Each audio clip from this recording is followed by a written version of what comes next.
തോറ്റ പാർട്ടിയുടെയും ജയിച്ച പാർട്ടിയുടെയും ഒക്കെ പ്രകടനങ്ങളൊക്കെ കണ്ടു ഇരുന്നപ്പോൾ വൈകുന്നേരമായപ്പോൾ വല്ലാത്ത വിശപ്പ്. അപ്പോൾ കുറച്ച് കലത്തപ്പം ഉണ്ടാക്കാമെന്ന് വിചാരിച്ചിട്ട് കുറച്ച് അരി വെള്ളത്തിലിട്ടുണ്ടായിരുന്നു. കുതിർത്തെടുത്ത അരിയും അതുപോലെ തന്നെ തേങ്ങയും കുറച്ച് നല്ല ജീരകവും ഏലക്കായും കുറച്ച് ചെറിയ ഉള്ളിയും കൂടി ഇട്ടുകൊണ്ട് അരച്ചെടുത്തിട്ടുണ്ട്. ഒരടുപ്പത്ത് കുറച്ച് ശർക്കര ഉരുക്കാനായിട്ട് വെച്ചിട്ടുണ്ട് കേട്ടോ.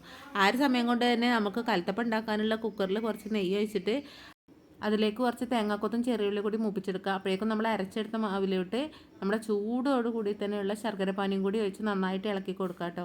ശർക്കരപ്പാനി ഒഴിച്ചതിന് ശേഷം ഒരു 5 മിനിറ്റ് നന്നായിട്ടൊന്ന് ഇളക്കി കൊടുക്കണം കേട്ടോ. നന്നായിട്ടൊന്ന് മിക്സ് ചെയ്യണം. കുറച്ച് ലൂസായിട്ടുള്ള ബാറ്ററാണ് കലത്തപ്പത്തിന് വേണ്ടത്.